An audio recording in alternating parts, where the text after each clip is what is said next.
Friends, welcome back to my channel. ఈరోజు మీకు ఈ సీరియల్లో ఏం జరిగిందో తెలుసుకోవాలి అనుకుంటున్నారా? అయితే వెంటనే మనం సీరియల్లోకి వెళ్ళిపోదాం.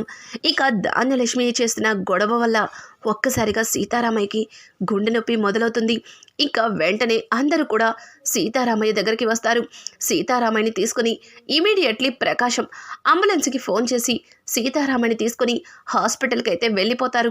ఇంకా డాక్టర్ అయితే సీతారామయ్యని లోపల చెకప్ చేస్తూ ఉండగా ఇంకా ఇందిరాదేవి అయితే ధాన్యలక్ష్మి దగ్గరికి వచ్చి ఇప్పుడు నీ కళ్ళు చల్లబడ్డాయా, నీ కడుపు మంట తగ్గిందా అని అడగడంతో ధాన్యలక్ష్మి మౌనంగా తల దించుకుంటుంది. చెప్పు ధాన్యం, అత్తయ్య అడుగుతుంది కదా, చెప్పు అని అంటూ ఉంటే ఒక్క మాట కూడా మాట్లాడకుండా సైలెంట్గా ఉంటుంది. ఇక ఇంతలో పక్క నుంచి రుద్రాణి అక్కడికి వచ్చి, అమ్మా తనేం తప్పేం చెయ్యలేదు, కేవలం తన కొడుకుకి ఆస్తి రావాలని చెప్పి ఎంతగానో పరితపించింది. ఇదంతా తనేదో కావాలని చేసినట్టు మాట్లాడుతున్నావేంటి అని చెప్పి రుద్రాణి మాట్లాడుతూ ఉంటే రుద్రాణి మాటలకి ఇక అపర్ణ అయితే, చూడు రుద్రాణి, ఇంకొక మాట మాట్లాడినా నేనే నిన్ను గొంతు పిసికి చంపేస్తాను అని చెప్పి గట్టిగా అరవడంతో ఇక రుద్రాణి అయితే సైలెంట్గా ఉంటుంది. రాహుల్, మమ్మీ ఇలా రా అని చెప్పి తన దగ్గరికి లాక్కొని, మమ్మీ అందరూ చాలా ఆవేశంగా ఉన్నారు, ఒక్క మాట మాట్లాడినా చంపేస్తారు, కాసేపు నువ్వు సైలెంట్గా ఉండు అని చెప్పి ఇక రాహుల్ అయితే రుద్రాణి నోరు మూయిస్తాడు. ఇంతలో ప్రకాశం ధాన్యలక్ష్మి దగ్గరికి వచ్చి, ఏంటి అమ్మా అన్ని ప్రశ్నలు అడుగుతుంది, ఒక్కదానికి కూడా నీ దగ్గర జవాబు లేదు, ఇందాక అంతలాగా అరిచావు, అంతలాగా గొడవ చేసావు, ఇంత గొడవ చేసి ఏం సాధించావు అని అడగడంతో ఇక ధాన్యలక్ష్మి, అది ఏవండి అని అంటుంటే, చూడు, ఒక్క మాట తప్పుగా మాట్లాడినా ఇక్కడికిక్కడ నిన్ను తీసుకెళ్ళి నీ పుట్టింట్లో వదిలొచ్చేస్తాను. అసలు నా కుటుంబం నీకేం అన్యాయం చేసింది? ఈరోజు మా నాన్న పరిస్థితికి కారణమయ్యావు. అసలు ఏం ఆలోచిస్తున్నావు నువ్వు అని చెప్పి ప్రకాశమైతే ఇంకా ధాన్యలక్ష్మిని నిలదీస్తూ ఉంటాడు.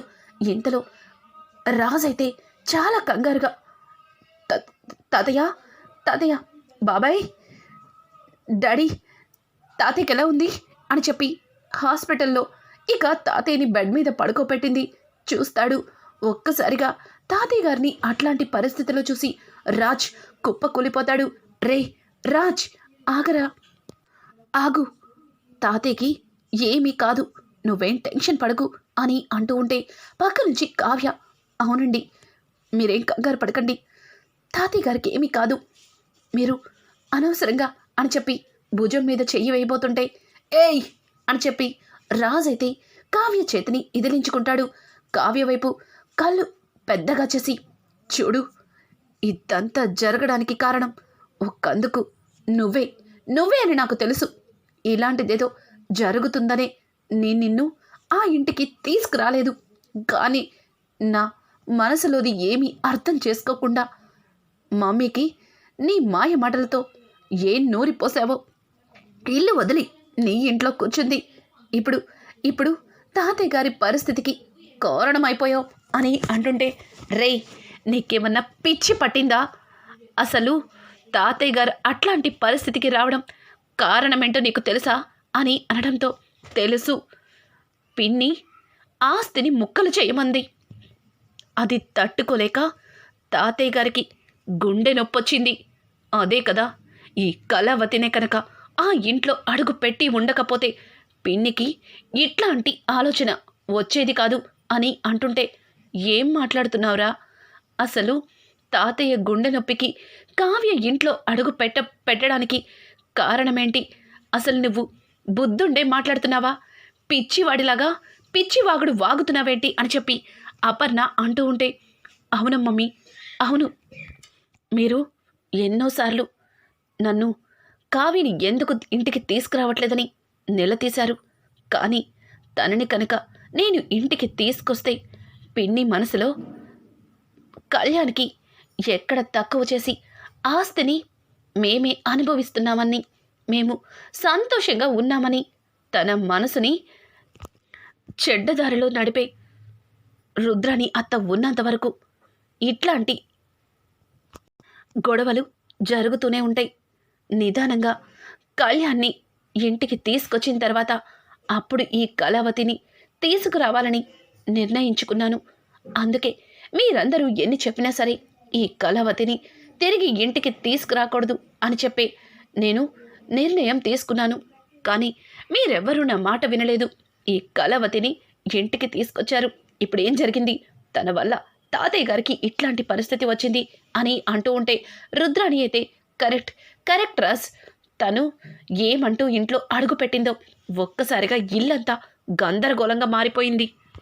నిక్షేపంగా తిరుక్కునే నాన్న పరిస్థితి ఇలా అంటుంటే రుద్రాణి, నీకింతకు ముందే చెప్పాను నోరెత్తితే చంపేస్తాను అని. అయినా సరే మళ్ళీ మళ్ళీ మాట్లాడి నా కోడలి మీద నిందలు వేస్తున్నావు అని చెప్పి అపర్ణ అయితే రుద్రానికి చీవాట్లు పెడుతుంది. ఇంతలో ఇందిరాదేవి, ఆపండర్రా ఆపండి, ఇంటికి మూల స్తంభం చెట్టంత మనిషి ఈ రోజున ఉలుకు పలుకు లేకుండా అక్కడ బెడ్ మీద పడి ఉంటే ఇంకా వీధి చివర కుళాయి దగ్గర కొట్టుకోవడానికి మీకు సిగ్గనిపించట్లేదా? ఏంట్రా ఏంటి కావ్య, ఈ ఇంట్లో అడుగు పెట్టడం వల్ల మీ తాతయ్య గారికి అట్లాంటి పరిస్థితి వచ్చిందా? కాదు, నీ వల్లేరా, నీ వల్లే. ఎక్కడ నువ్వు నీ మూర్ఖత్వంతో మొండితనంతో కుటుంబాన్ని ముక్కలు చేస్తావేమో అని అనుక్షణం మీ తాతయ్య గారు నీ గురించి ఆలోచించి ఇదిగో ఈ ధాన్యలక్ష్మి పెట్టిన పెంట వల్లే ఈరోజు ఇంత పని జరిగింది. ఇదంతా మీ వల్లే. కావ్య కనుక దగ్గర లేకపోతే మీ తాతయ్య గారు ఏమైపోయేవారో. కావ్య ఇచ్చిన ధైర్యం వల్లే ఆయన ఎన్ని రోజులు ఆరోగ్యంగా ఉన్నారు అని చెప్పి ఇక సీతారామయ్య గురించి ఇందిరాదేవి అందరికీ చెబుతూ ఉంటుంది. ఇంతలో డాక్టర్ బయటికి వచ్చి ఇక్కడ కావ్య ఎవరు అని అడగడంతో కావ్యని ఎందుకు అడుగుతున్నారు అని చెప్పి ఇక రాజ్ మాట్లాడుతుంటే, చూడండి సార్, లోపల పేషెంట్ కావ్యతో మాట్లాడాలి అంటున్నారు, ప్లీజ్ ఆవిడెక్కడున్నారో చెప్పండి అని అడగడంతో కావ్య ముందుకు వచ్చి, నేనే కావ్యని, నాతో తాతయ్య గారు ఏం మాట్లాడాలనుకుంటున్నారో అని చెప్పి కావ్య తడపడుతుంటే, మేడం, పేషెంట్ని ఎక్కువ డిస్టర్బ్ చేయొద్దు, అలాగే ఆయన షాక్ అయ్యే విషయాలు ఏవి కూడా ఆయన దగ్గర చెప్పద్దు, ఆయన సంతోషపడేలాగానే మాట్లాడండి అని చెప్పి ఇక కావ్యని లోపలికి పంపిస్తారు. ఒక్కసారిగా కావ్య తాతయ్య గారిని అట్లాంటి పరిస్థితిలో చూసి చాలా బాధపడుతుంది. ఏడుస్తూ తన కళ్ళ నీళ్ళు తుడుచుకుంటూ తాతయ్య గారి దగ్గర మాత్రం తాతయ్య అని చెప్పి ఇక తాతయ్య గారు చెయ్యి పట్టుకోవడంతో సీతారామయ్య చిన్నగా కళ్ళు తెరిచి తన మొహానికి ఉన్న ఆక్సిజన్ని తీసి, కావ్య చూడమ్మా, ఈ 2 రోజులు నీ పరిస్థితి ఎలా ఉంటుంది అంటే ముళ్ళ పాన్పు మీద పడుకున్నట్టుగా ఉంటుంది. అలాగే ఇంట్లో రాజ్ నిన్ను ఒక మనిషిని చూసినట్టుగా కూడా చూడ్డేమో. అలాగే ఇంట్లో పరిస్థితుల ప్రభావం వల్ల రాజ్ నిన్ను ఒక విధంగా దూరంగా ఉంచుతాడు. నువ్వు వాటన్నింటికి బాధపడి గడప దాటనని, అలాగే నా కుటుంబాన్ని జాగ్రత్తగా చూసుకుంటానని నాకు మాటిస్తావా అని అడగడంతో దానికి తాతయ్య గారు అలా మాట్లాడతారేంటి, ఇంకొక 2 రోజుల్లో మీకు అంత నయమైపోతుంది, మీరు డిశ్చార్జ్ అయి బయటికి వస్తారు అని అంటుంటే ఇక సీతారామయ్య, లేదమ్మా లేదు, నాకు అర్థమైంది, నాకు చివరి రోజులు దగ్గరకు వచ్చేసాయి, నేను నా కుటుంబాన్ని వదిలి వెళ్ళిపోతానని నా మనసులో తెలిసిపోయింది. అందుకే నాకులానే ఆలోచించి నిన్ను నేను ఏరి కోరి నా ఇంటి కోడలిగా చేసుకున్నానేమో అని చెప్పి సీతారామయ్య అంటుంటే దానికి కావ్య, తాతయ్య గారు అలా మీరు మాట్లాడకండి, లేదు మీకేం కాదు అని చెప్పి కావ్య చెప్తుంటే, చూడమ్మా, నేను ధైర్యంగా ఉండడం కోసం నాకు అన్ని విధాలుగా నచ్చ చెప్పడానికి ప్రయత్నిస్తున్నావు, కానీ ఈ రోజు నుంచి నువ్వు నువ్వు ధైర్యంగా ఉండాలి. నీ కాళ్ళ మీద నువ్వు నిలబడాలి. ఎవరు ఎన్ని మాటలన్నా వాటన్నింటినీ ఎదుర్కోవాలి. ఈ దుగ్గిరాల కుటుంబం ఎన్నటికీ ఉమ్మడిగానే ఉండాలి. ఈ ఆస్తి ఏనాటికి ముక్కలవ్వకూడదు. అది ఉమ్మడి ఆస్తి. ఆ కుటుంబం ఉమ్మడిగా ఉండాలి. అలాగే నా కుటుంబం అంతా కూడా పిల్ల పాపలతో ఎప్పటికీ సంతోషంగా ఉండాలి. అలా అలా ఉంచుతానని నాకు మాట ఇవ్వు అని చెప్పి ఇక కావ్యని సీతారామయ్య అడగడంతో ఆ మాటలకి కావ్య, తాతయ్య గారు ఏంటి ఏంటి అప్పగింతలు, నాకు భయంగా ఉంది అని అంటుంటే, చూడు కావ్య, నువ్వు చాలా ధైర్యవంతురాలివి, చాలా శక్తివంతురాలివి. నువ్వు ఇలా మాట్లాడకూడదు అని చెప్పి కావ్యకి అన్ని విధాలుగా ధైర్యం చెప్పి ఇక కావ్య దగ్గర మాట తీసుకుంటాడు. ఇదంతా కూడా రాజైతే బయట నుంచి చూస్తూ ఉంటాడు. ఇక కావ్య డాక్టర్ అక్కడికి వచ్చి, మేడం, ఇక పేషెంట్ని ఎక్కువసేపు మాట్లాడించకూడదు, మీరు వెళ్ళండి అని చెప్పి అక్కడి నుంచి కావ్యని బయటికి పంపించేస్తారు. ఇంతలో ఇందిరాదేవి అయితే, అమ్మ కావ్య, మీ తాతయ్య గారు ఏమన్నారు, ఆయన ఇప్పుడు ఎలా ఉన్నారు అని చెప్పి ఇక ఇందిరాదేవి అడగడంతో దానికి కావ్య, అయ్యో అమ్మమ్మ గారు, లోపల తాతయ్య గారు చాలా బాగున్నారు. 2 రోజుల్లో తాతయ్య గారు తిరిగి మళ్ళీ నవ్వుకుంటూ నడుచుకుంటూ మన ఇంటికి వస్తారు. మీరు బాధపడకండి, మిమ్మల్ని బాధపడకుండా జాగ్రత్తగా ఉండమని చెప్పారు అని చెప్పి కావ్య అయితే ఇక ఇందిరాదేవికి ధైర్యాన్ని చెప్తుంది. ఇందిరాదేవి, నిజమా, నువ్వు చెప్పింది నిజమా, నా బావకి బాగానే ఉంది కదా అని చెప్పి పాపం ఇందిరాదేవి అయితే చాలా బాధగా మాట్లాడుతుంది. ఇదంతా ఇలా ఉండగా కావ్య, ఏంటి లోపల తాతయ్య గారు ఈ గొడవలన్నింటికీ కారణం నువ్వేనని నిన్ను ఇంటి నుంచి వెళ్ళిపోమని చెప్పారా అని కావ్యని కావాలని కోపం వచ్చేలాగా రాజైతే మాట్లాడతాడు. ఆ మాటలకి కావ్య, చూడండి, ఈ హాస్పిటల్లో మీతో గొడవ పడే ఓపిక నాకు లేదు. అలాగే ఇప్పుడు ఉన్న సిచ్యువేషన్స్లో మీతో వాదించలేను అని అంటుండగానే ఇంతలో అలాగే కళ్యాణ్, అప్పులిద్దరూ పరుగున వస్తుంటారు. ఇక కనకం కృష్ణమూర్తి కూడా అక్కడికి వస్తారు. అమ్మ కావ్య అని అంటుంటే రాజ్ దగ్గరికి వెళ్ళిన కళ్యాణ్, అన్నయ్య, తాతయ్యకి బాగాలేదా, ఏమైంది, అసలు ఎందుకు ఇదంతా జరిగింది అని అడుగుతూ ఉంటే పక్కన ఉన్న ప్రకాశం, ఎందుకు జరిగిందా, ఇదిగో ఇక్కడ నిలబడిందిగా మీ అమ్మ అనే ఒక బుద్ధ విగ్రహం, దీనివల్లే నాన్న అట్లాంటి పరిస్థితికి దిగజారాడు. అసలు ఇది చేసిన గొడవ వల్ల నాన్నకి ఏమయ్యేదో అని చెప్పి ఇక ప్రకాశం అయితే జరిగిందంతా కూడా ఇంకా కళ్యాణ్కి చెప్తాడు.